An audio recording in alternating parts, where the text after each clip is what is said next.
En medio de reclamos de la oposición que asegura haber triunfado en las elecciones de ayer, el Consejo Nacional Electoral de Venezuela proclamó hace pocos minutos triunfador a Nicolás Maduro con el 51.2% de los votos y dio paso a su tercer mandato hasta el 2031. Panamá rompió relaciones con Venezuela y es la reacción más fuerte contra el gobierno de Maduro, cuestionado incluso entre sus aliados. Integrantes de un gremio independiente de transportistas marcha hacia Quito para exigir al gobierno seguridad en las vías, reformas legales a la Asamblea. En la primera entrega sobre el puerto de Esmeraldas, Televistazo revela que esta terminal, antes sitio de mucho movimiento, ahora tiene patios y muelles subutilizados y 270 funcionarios en su nómina. Desde mañana en Quito se aplicarán multas por exceso de velocidad detectado por radares móviles y las sanciones incluyen multas, reducción de puntos y prisión. El Banco Central emite una alerta sobre un sofisticado método de falsificación de dólares que usa tecnología 3D. 10.000 personas se han contagiado de COVID-19 durante este año y se reportan 15 fallecidos. El ministerio asegura tener vacunas, pero las personas no quieren aplicársela. Y la boxeadora ecuatoriana María José Palacios ganó hoy su pelea. Está entre las 8 mejores del mundo en la categoría de 60 kilos y en su próximo combate peleará por la medalla.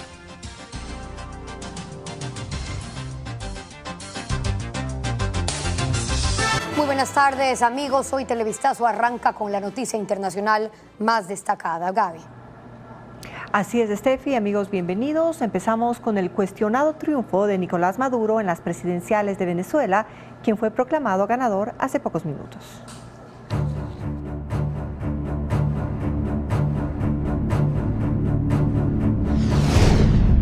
Venezuela, el robo del año.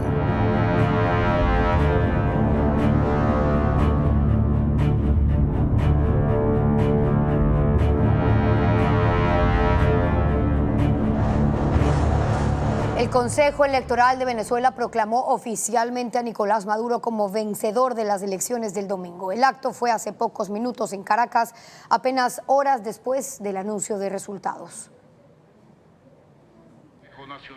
Las autoridades electorales de Venezuela no han esperado más tiempo. Este mediodía oficializaron el triunfo de Nicolás Maduro para otros 6 años de gobierno. El presidente del Consejo Electoral, Elvis Amoroso, le entregó la certificación que lo acredita como vencedor. Ocurre luego de una tensa jornada que se cerró cuando el escrutinio había llegado a una tendencia irreversible y el tribunal anunciaba que Maduro obtenía el 51.2% de los votos. A esa hora, centenares de seguidores de Nicolás Maduro, que se atribuye una segunda reelección consecutiva, rodeaban la tarima instalada en el Palacio de Miraflores. Declaraba su victoria y fustigó a la oposición que dijo ha intentado sin éxito debilitarlo políticamente para sacarlo del poder. No pudieron con las agresiones y no podemos jamás con la dignidad del pueblo de Venezuela. Para la oposición, sin embargo, los resultados son otros. La líder María Corina Machado, que impulsó la candidatura de Edmundo González, declaraba que había tenido un triunfo amplio. En todos los sectores del país, en todos los estratos del país, en todos los estados del país. Los sondeos previos a la elección indicaban que González superaba a Maduro hasta con un 30% en la intención de voto, pero terminó perdiendo con el 7% y denunció una serie de irregularidades, como por ejemplo que muy pocas actas les fueron entregadas a los delegados de la plataforma unitaria y desconoce por tanto el resultado oficial. Continúa y no descansaremos hasta que la voluntad del pueblo de Venezuela sea respetada. La oposición venezolana insiste en que el triunfo ha sido de ellos, pero difiere para los próximos días el anuncio de una serie de medidas que van a tomar. La comunidad internacional desconfía del triunfo de Nicolás Maduro. Jefes de Estado cuestionan la transparencia del proceso, mientras que el régimen chavista defiende que es legítimo. La controvertida victoria de Nicolás Maduro para un nuevo mandato de 6 años genera una ola de reacciones de la comunidad internacional. El presidente ecuatoriano Daniel Noboa se expresó en su cuenta de X diciendo: en toda la región hay políticos que intentan aferrarse al poder y que pretenden arrebatarle la paz a nuestros ciudadanos. He solicitado a nuestra canciller que realice las gestiones necesarias para convocar al Consejo Permanente de la OEA para tratar la delicada situación que vive Venezuela.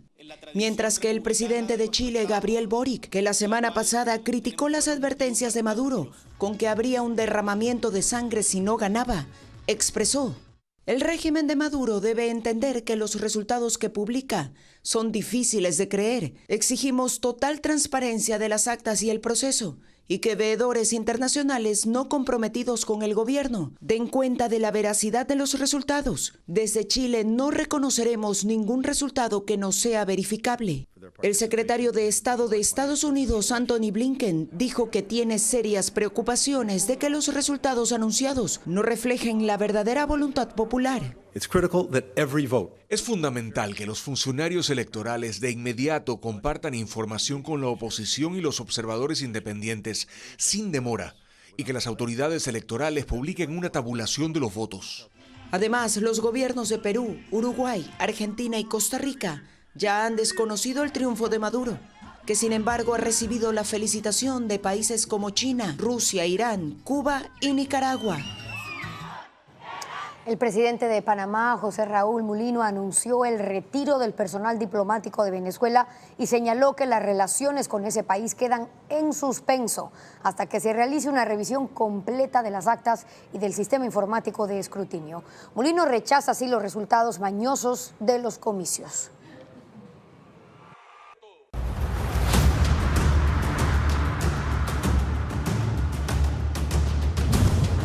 Transportistas.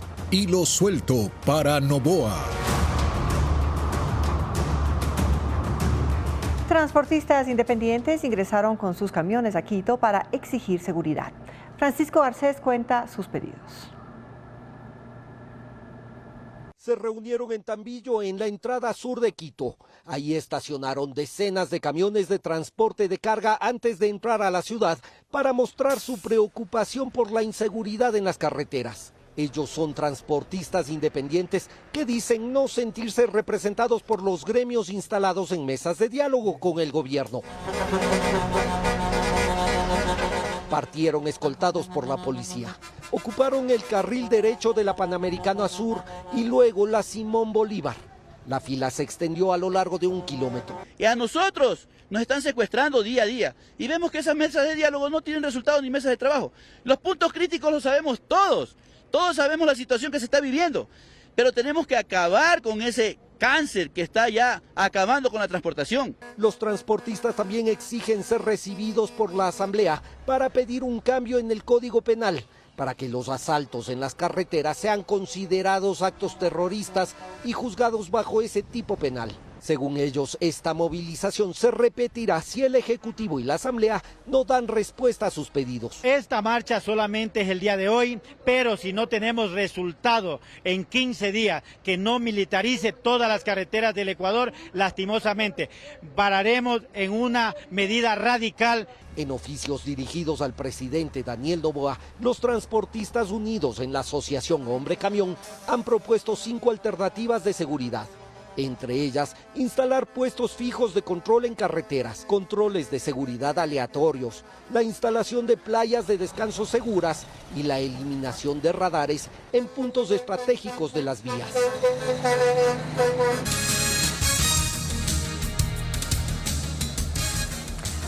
Atención, conductores en Quito, desde este martes habrá multas por exceso de velocidad detectadas con radares manuales. Pero estos operativos no serán sorpresa. Valeria Navarro explica más. Desde este martes 30 de julio se aplicarán las multas por exceso de velocidad en Quito detectado con cinemómetros o radares de mano. Los vehículos livianos o motos que excedan los 50 kilómetros de velocidad hasta 60 kilómetros en vías urbanas deberán pagar una multa de $138. Quienes sobrepasen los 60 kilómetros serán sancionados con 3 días de cárcel, la reducción de 10 puntos a la licencia de conducir y $460 de multa. Los operativos serán anunciados mediante las redes sociales de la Agencia Metropolitana de Tránsito. Participarán 22 agentes. Se realizarán los martes, jueves y sábados porque son los días en los que hay más casos de siniestros de tránsito. El horario de los controles será de 5 a 7 de la mañana y de 16 a 18 horas. Las sanciones por exceso de velocidad se aplicarán en 4 puntos, 3 de ellos en la avenida Simón Bolívar. Son el Troje, la Forestal y la Universidad Internacional. El 4.º punto es en los alrededores de la plataforma gubernamental sur. Hemos tomado en cuenta que el conductor o el ciudadano que en caso que esté fuera del rango moderado no tenga que usar una grúa, sino nosotros facilitaremos para que un familiar venga y si tenemos que esperar 1, 2, 3 horas para que un familiar venga y el vehículo sea trasladado, retirado por un familiar, estamos en ese aspecto. En otros 16 puntos de la capital, el uso de radares móviles seguirá siendo preventivo y los agentes no aplicarán sanciones. Los billetes G5 son ofertados en redes sociales. Son falsificaciones bastante parecidas a los originales. Ahora, ¿cómo reconocerlos? Diego Puente con la respuesta. El Banco Central identificó que dólares falsificados denominados G5 se ofertan en redes sociales en Ecuador. Son llamados así porque imitan casi a la perfección a los colores, diseños y los parámetros de seguridad de los originales. Esto dificulta reconocerlos. Para fabricarlos, las mafias usan el papel moneda de los billetes de baja denominación. Quitan la impresión de la última capa para poner valores altos. Así aprovechan seguridades que están en las capas interiores y en las texturas. También usan papel moneda de otros países, cuya devaluación hace que los ejemplares no tengan un valor real y pueden ser comprados al por mayor. A diferencia de otros casos en donde las mafias buscaban integrar sus billetes en la economía, los G5 son vendidos en grandes cantidades a usuarios en redes sociales. Aquellos que los comercializan dicen que son indetectables a marcadores y a contadores de dinero electrónicos, lo que no es del todo cierto según criminalística de la policía. Explican que cada billete tiene seguridades específicas que son detectadas a simple vista, por los contadores o por los cajeros automáticos. Es complicado que un billete que ha sido manipulado, falsificado, cuente con la misma seguridad, con las mismas dimensiones que un papel con un soporte original. Como manejamos un billete, un papel moneda muy seguro, es muy difícil que estas máquinas no detecten esos cambios en el papel. Cada billete tiene microimpresiones y otras seguridades que reaccionan ante el uso de diferente tono de luces. El Banco Central, mediante un mensaje explicativo, pidió tocar y sentir las texturas en el traje del personaje que tiene un labrado sutil, mirar los ojos de seguridad verticales, la marca de agua y girar los billetes para ver el cambio de color de la tinta con la luz.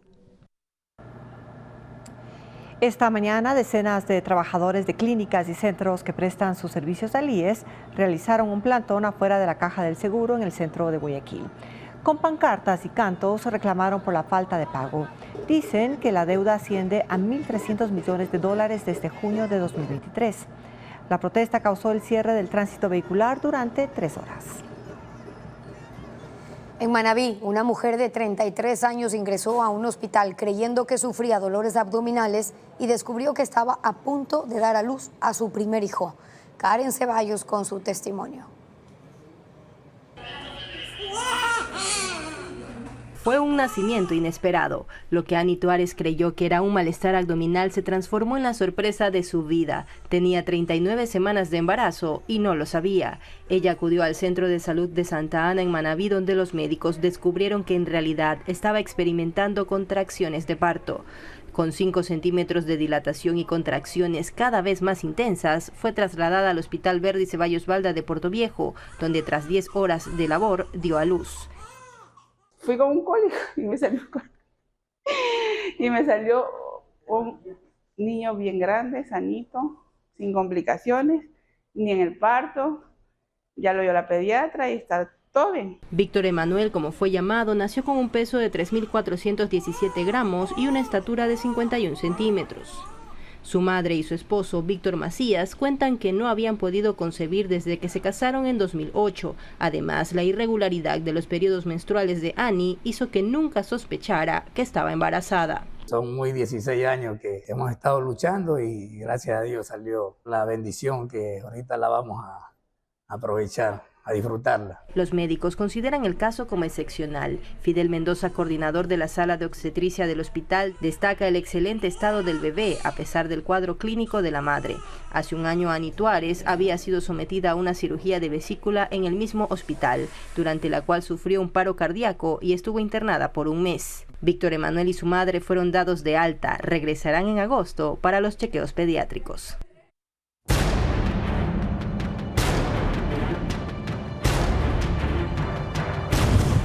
Esmeraldas, el puerto fantasma. Después de la pandemia, Ecuador perdió el único puerto público por donde se importaban y exportaban mercaderías que le dejaban al fisco al menos 15 millones de dólares anuales. Hernán Higuera recorrió la zona que ahora luce totalmente vacía. Sin embargo, tienen nómina a 270 funcionarios públicos. Veamos un primer informe de lo que hoy es un puerto fantasma.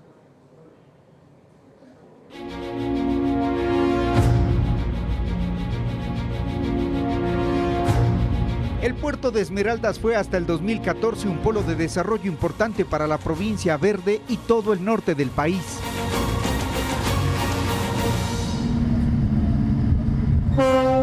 Tenía, entre otras cosas, la capacidad de acopiar hasta 100,000 contenedores que llegaban por importaciones en buques de gran calado, o sacar por este puerto 300,000 contenedores con mercancías hacia el resto del mundo. Este puerto llegó a recibir en su máxima capacidad hasta 27,000 toneladas de vehículos y partes automotrices, sin contar las mercancías a granel y las toneladas de acero que por aquí se comerciaban. Hoy el puerto de Esmeraldas es un puerto fantasma. Nunca le hicieron un dragado de sedimentos completo, técnico y legal. Al contrario, han desviado sus fondos y hoy la arena impide que los barcos entren a la dársena. Una serie de situaciones de contratos ficticios y todo esto pues ha sido pues auditado por la Contraloría. Esto ha arribado a que tengamos pues esta situación tan lamentable del puerto, ¿no? El puerto tiene muelles y patios enormes que llevan 6 años subutilizados. Ahí se oxidan máquinas como la trituradora de chatarra o la astillera de eucalipto que llenaban buques con esa materia prima de exportación. Hay otras áreas que impresionan. Los espacios del puerto de Esmeraldas y las bodegas lucen completamente vacías. En sus mejores tiempos, este puerto llegó a ser el segundo más importante en la economía del país. Llegó a movilizar 1.250.000 toneladas de carga comercial. Hoy, 113,000 toneladas. Apenas llegan 46 buques al año. Por eso la actividad es nula. Son hasta 3 barcos pequeños los que aún alcanzan a pasar por el estrecho puerto para traer soya de importación y llevar aceite de palma. Así, el puerto de Esmeraldas es el rostro de la desidia, la corrupción y la injerencia política en los sectores estratégicos. En el puerto fantasma lo que sí hay es 270 funcionarios públicos sin funciones, una nómina que representa 2 millones de dólares anuales al Estado en sueldos. Según el gerente de Autoridad Portuaria, se encargan de la limpieza y el mantenimiento de las áreas abandonadas. Además, se entrenan, según dice, para el día en que se reactive el puerto. Bueno, estamos en constante entrenamiento, ¿no? Porque tienen que hacer alguna actividad todos los días.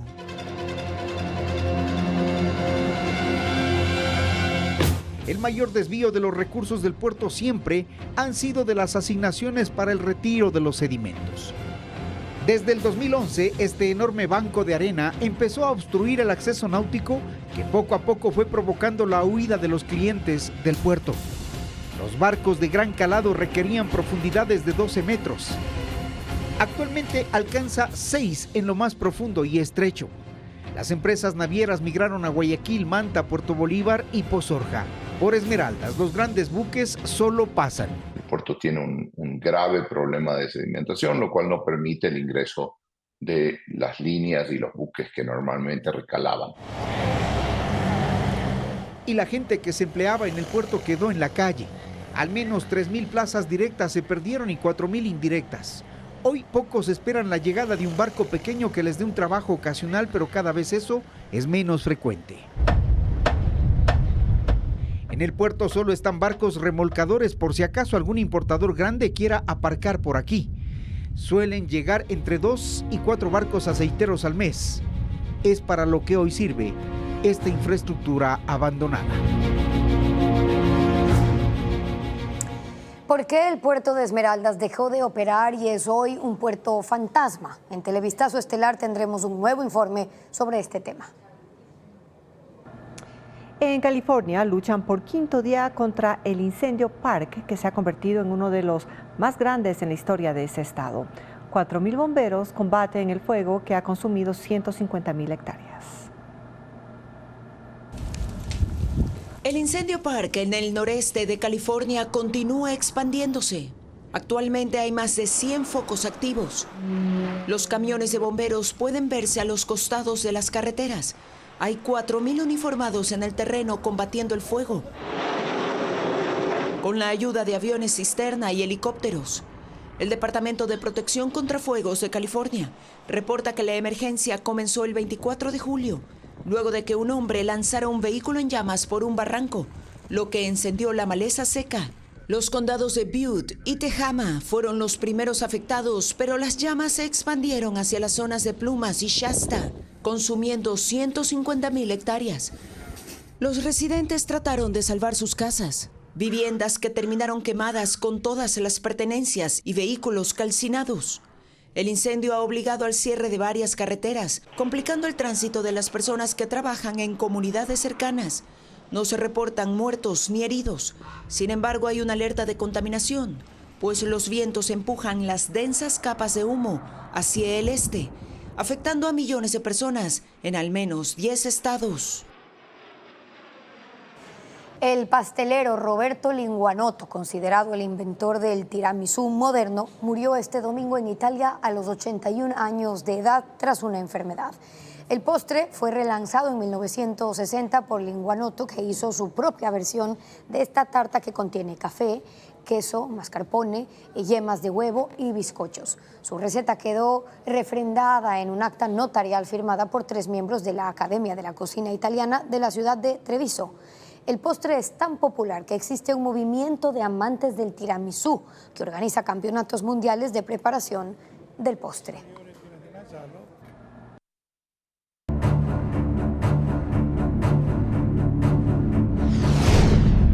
Venezuela, el robo del año. A esta hora se reportan protestas en varios puntos de Venezuela. Hay cierre de vías en Caracas, incluyendo la autopista que lleva al aeropuerto internacional de Maiquetía. También se reportan bloqueos en barrios populares, en otras ciudades como en Valencia y Macay. Son opositores que rechazan la reelección de Nicolás Maduro y denuncian el fraude electoral.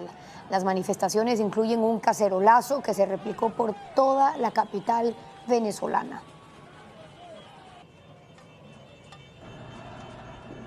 Y las elecciones presidenciales en Venezuela generaron concentraciones masivas de migrantes en la región. La oposición ha logrado consolidar su voz, como informa Carla Delgado. Son imágenes de las congregaciones multitudinarias de venezolanos en algunas ciudades de la región. Ecuador no fue la excepción. Miles de ellos se apostaron en las principales avenidas de Guayaquil y de Quito. La diáspora venezolana está de vuelta.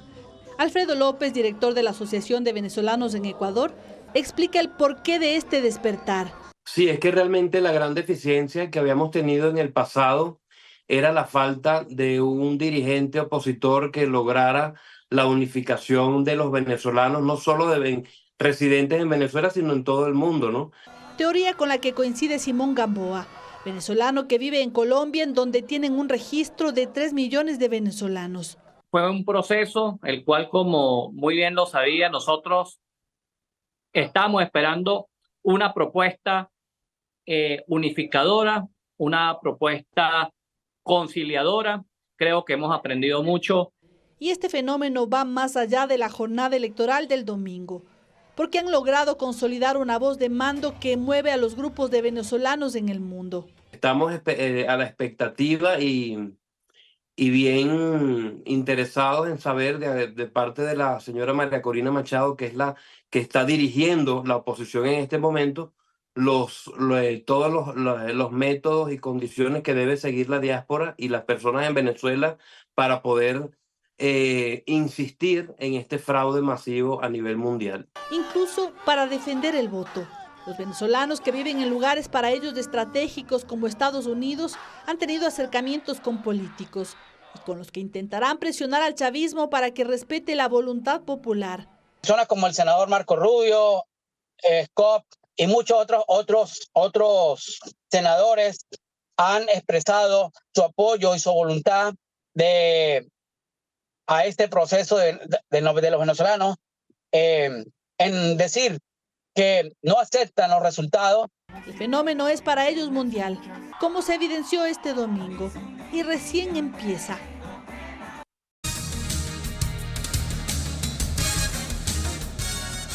Los contagios de COVID alcanzan los 10.000 y hay 15 fallecidos este año, pero la población no está interesada en vacunarse.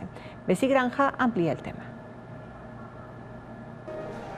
A escala nacional se registran casi 10.000 contagios de COVID-19 y 15 fallecidos por esta enfermedad en lo que va del año. En medio de esto, son pocas las personas que acuden a los centros de salud por una vacuna. De pronto sí, cuando haya una oportunidad. No, la verdad ya no me gustaría vacunarme la segunda vez, porque pues a mí sí me dejó como secuelas la primera vacuna. Este año se contabilizan 86.371 vacunas aplicadas contra el coronavirus. Quienes más se colocaron una dosis tienen entre 20 y 64 años. Pichincha concentra la mayoría de inmunizados. Actualmente se aplica la vacuna Moderna. 250.000 dosis llegaron en abril pasado y fueron adquiridas por el gobierno utilizando el fondo rotatorio de la Organización Panamericana de la Salud. Pues están dirigidas a esa población vulnerable, a esos adultos mayores, a los niños que no han tenido la oportunidad en el Ecuador de vacunarse porque no estaban indicadas las vacunas para esta población pediátrica. El Ministerio de Salud no explica por qué, si los habitantes no quieren vacunarse, se pretende comprar un nuevo lote de dosis y hasta cuándo las existentes son aptas para su uso. Según las autoridades, la inyección actualmente disponible protege contra la variante XBB 1.5 y se calcula que también parcialmente contra las derivaciones JN.1 y KP, ambas variantes del COVID que circulan en el mundo. Este miércoles se aplicaron 4.100 dosis a reos del Centro de Rehabilitación de Cotopaxi. Ocurre una semana después de que se retomaron las visitas en esta y otras cárceles. En Quito, 6 heridos dejó el choque de 2 buses en la avenida Simón Bolívar este lunes. Los 2 choferes fueron detenidos. Los bomberos limpiaron el aceite en la vía, mientras el ECU 911 envió 3 ambulancias para atender la emergencia. Un carril de la ruta en sentido sur-norte fue cerrado al tránsito. La Agencia Metropolitana de Tránsito reportó otros 2 accidentes en esa ruta, considerada de alta siniestralidad en el país.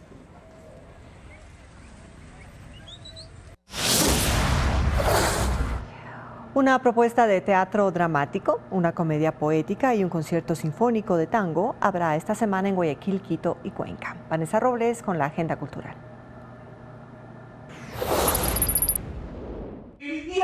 Son cosas. ¡Basta! Estoy harta de estos libros.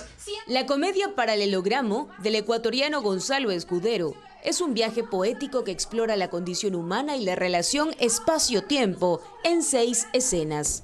Almas ausentes, la galería de un hospital y un vagón de tren son parte de los ambientes donde 8 actores se desenvolverán durante 60 minutos. Las funciones serán este 2, 3 y 4 de agosto a las 5, 6 y 8 de la noche en Muégano Teatro, en el centro de Guayaquil.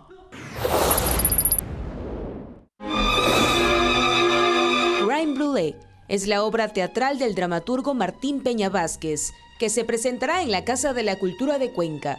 Trata sobre Billy J. Flash, un asesino de los años 40 que acaba de cometer el crimen más atroz de Ciudad Beta, conmocionando a los habitantes del lugar, donde siempre ha reinado la tranquilidad y rutina.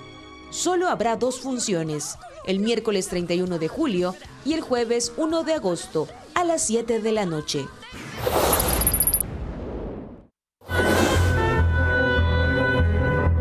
Tango Nuestro Sinfónico es la propuesta de la Casa de la Música en Quito.